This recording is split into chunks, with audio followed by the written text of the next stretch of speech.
What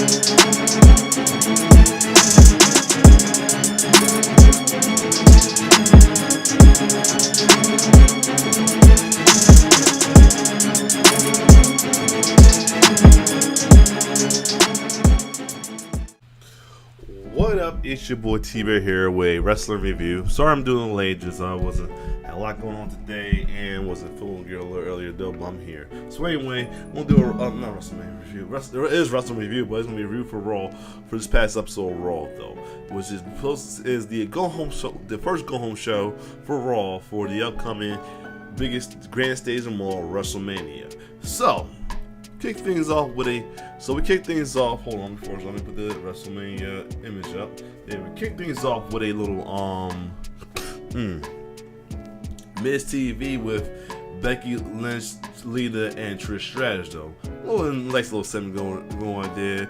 Miz trying to be a little healers with his little question though. One trying to come at Becky for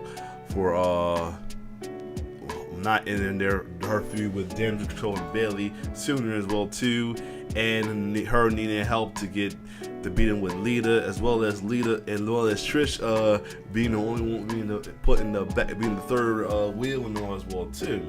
So he trying to stir some trouble. So I mean, it's bad enough you got folks claiming that Trish gonna turn heel at the match though. I got a feeling it might be true. I don't know why people thought that, but I'm hoping this is not the case, but who knows. But anyway, Belly and Damage Control comes out as well too. Belly saying she is sick of baby facing, acting like it's just another match to them, because you know it means a lot to them, because they need a win. They have not got a win in a while. I mean, I don't care about it. They were the Hills. So I don't care if a Hill win or lose. I hope they lose all the time. But I'm all about the, I'm about the baby faces. But they say they need this win as well too. And she accused. I'm going to know something from the results though, because I don't even drop too much notes down, because you know I was chilling with baby right here as well too, and the wife as well. Wasn't feeling too good. Had to take care of her. And talking about how Lita and Trish coming back getting titles, that's something that don't mean nothing to them anymore, but this means something to them.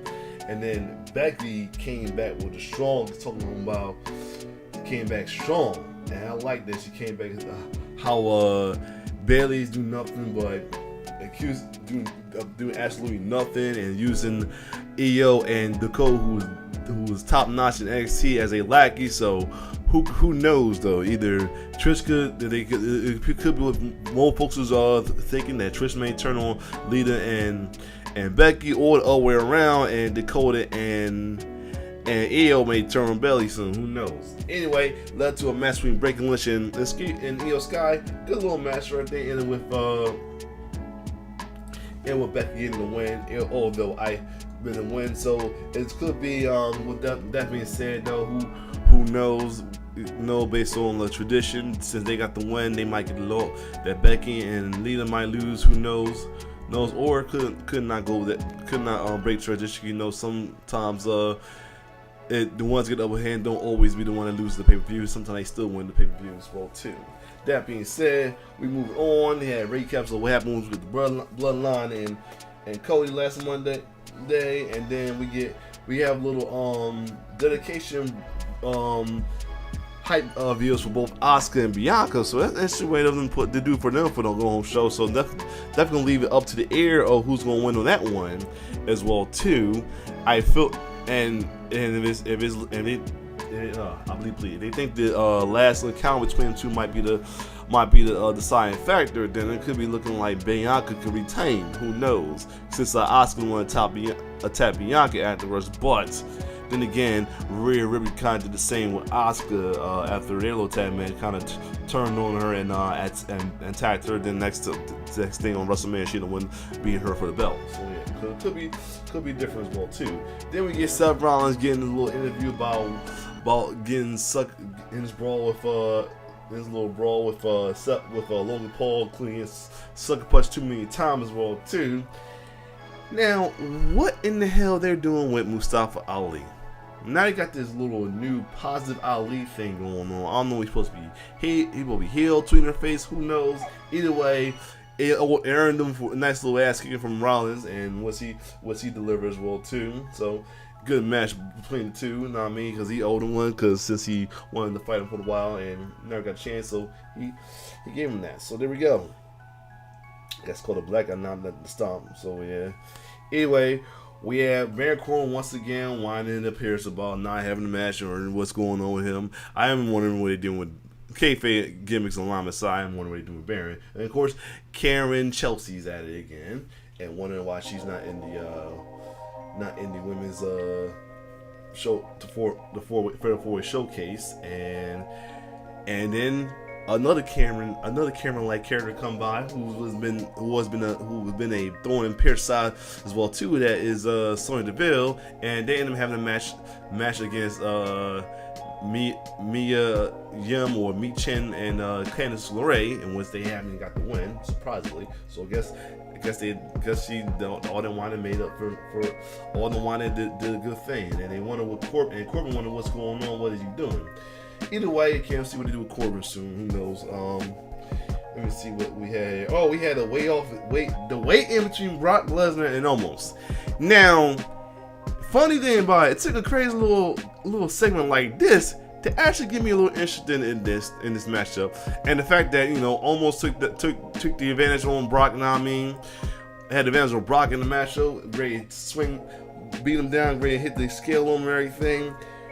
It'd be crazy if Brock. I feel Brock gonna be the one that's winning it. I mean, he's gonna win that match again as well too. I don't think it's gonna be her business reunion. MVP even I heard that MVP has deflected that as well too. Unless it's a swerve, but it looks like Brock might win it. So I'm like interested in watching because I want to see if Brock can actually hit him with a suplex, hit almost big ass with a suplex or F5 ability. So that kind of low key piqued my interest just a little more.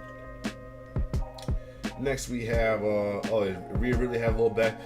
Charlotte has a beer package as well too, and then Rhea Ripley is vowing to beat Charlotte and everything as well too. I'm still wondering why who is what between that matches as well too. Who knows? This is for our next matchup. Oh yeah, and then Finn has a little demon promo for Edge though, pretty neat. Can't wait to see that match as well too. I hope it's true that Gangrel by there, and I wonder if the fact that Christian got buried on that match against Jungle Boy AEW mean he might have to make a little quick return to WWE. Who knows? That'd be awesome right there. Then we have a match here, an 8-man tag team match between four of our teams for the Fatal 4 tag team match as well too, which the Hell Sides with Alpha Academy and Viking Raiders versus Braun Strowman, Ricochet, and Street Profits, and that was a awesome action-packed match. Every team did their thing. The best part was the ending. Ricochet on top of Braun jumping up doing his thing, and then Montel jumped over Braun and did a twirling around with a reverse frog splash, and then that match I don't care everybody think like why that match happened. You know what? That match is gonna be a nice little filler right there, just for some action-packed, non-stop action right there for real, with some high flying, some spots, everything. Because everybody in that darn match are gonna have some spots, even Braun. You know what I'm saying? Because the Viking Raiders, there's some big guys who can high fly, who's agile. Ricochet and Street Profits, you already know. Chad Gable is great as well. Otis and Braun gonna be a little muscle of it, so it's gonna be a good match. You know what I mean? I don't think it's gonna be a bad match. I don't think it's gonna be a piss break match. It's gonna be a good match for sure. I got a feeling on that one. So next thing we know, we have I guess they had, so of course the Bloodline will get the last of the WWE Hollywood commercial, and they doing the Goodfellas though, so that was interesting right there as well too. And my thing about it, I think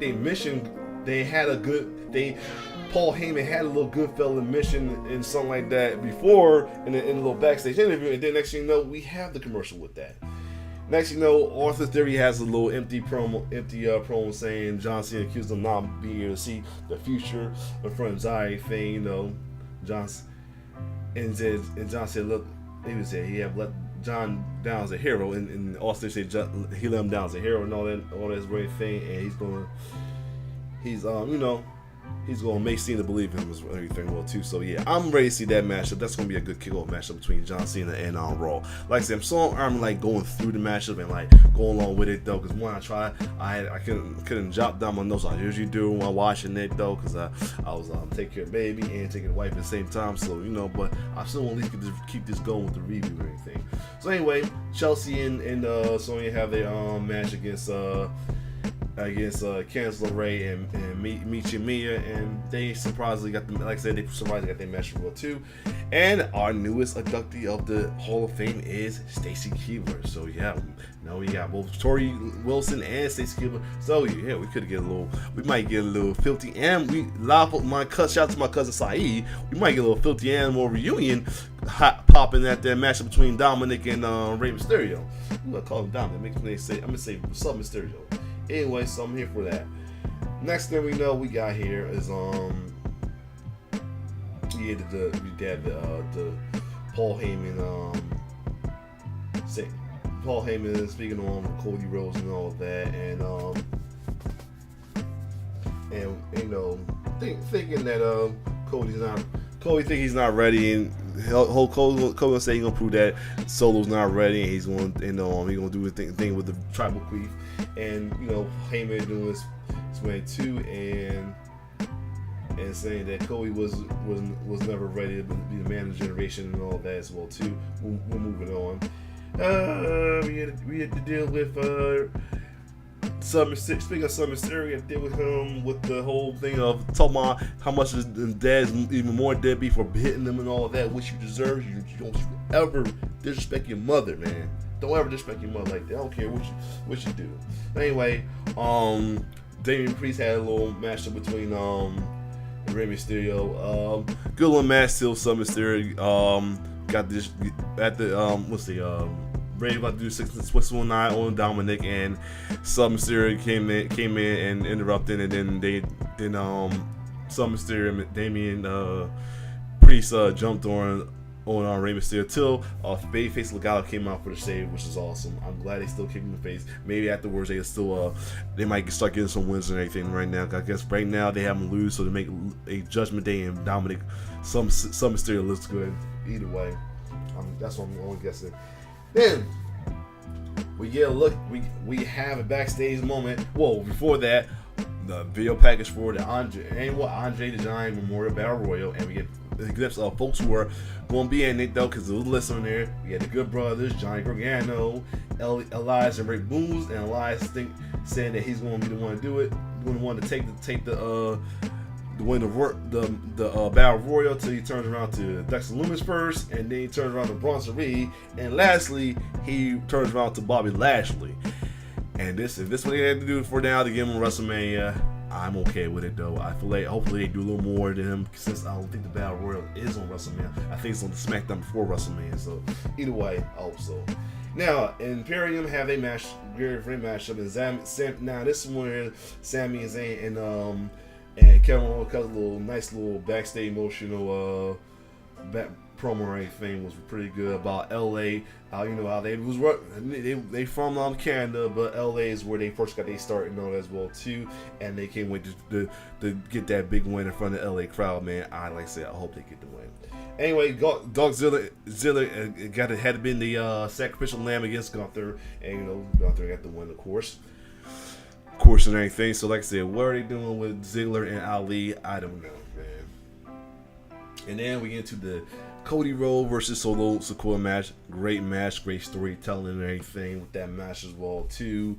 Cody with the win. Despite the Usos interference before KO and Sami Zayn even scores out brawling outside the ring, and Cody Rhodes get the win on Solo. So that being said, with that him getting the advantage, I feel that if he got a little bit of, if they got a little advantage of this one, they're going, and then the bloodline, the tribe, he might get the deciding advantage on SmackDown with the beatdown, which will make it obvious that Cody might, if they, like I said, with tradition go, whoever get the beatdown and the ones get the win. So it'd be chances that if there's a beatdown or anything on Cody and Orange Sammy, we already know they're gonna win. I mean, a lot of people say it's predictable. I feel like, I have a feeling that Cody and Sammy and KO will win, but I'm still doubtful since a lot of people are posting about the tribal chief getting for the 1,000 day and all that as well too. Then a good friend of mine say that maybe him losing before that 1,000 day would make him feel the storyline even more, to be more pissed off about it, and then that will be a big story that will kind of continue the bloodline story. Like I said, win or loss, the bloodline story is not going to end. I'm gonna tell you that right now. I said it before, I said it again. Anything. And then some people in different comments was pointing out about, because Super Kick Studio had another one who should win, and he said Cody as well too, and he felt like letting Cody lose and then try to wait till SummerSlam will kill his momentum, which I feel like it is true. And then folks in the comments say that it's been some tidbits on through the whole thing, some Easter eggs that I haven't thought about it. One, Cody been mentioning about only paying attention to the WWE title. Roman Reigns been warning about the 1,000 day only matter to the Universal title. So there may be some crazy thing that, like I said, this may be a crazy loophole that Cody wins, and there's some loophole that he only wins one title or something like that, while Roman will keep the Universal title and go for the 1,000 days still as well too. It could be some shit like that. But all I know right now, I got a feeling that Cody will win the title match as well too. I mean, because WWE should not, as much WWE, I feel like WWE is all about stat history. They also don't want to like ruin any momentum of anybody, especially Cody, by going for that. So I got a feeling Cody's gonna win. I mean, I'm more confident that Cody's win. I still have I'm still not 100% on it, but I'm speaking as this that Cody's gonna win. But other than that, hope this is okay review. It's the best I can do right now under this circumstance I'm in. But either way, I'm going to continue today with I might do Tron Lab, but I would definitely do the keep going with the WrestleMania weekend videos as well too. So from Parts Unknown and other companies, probably mainly Parts Unknown. But other than that, hope you understand me. My nose is a little whatever, and it's your boy T-Bear signing off. One love.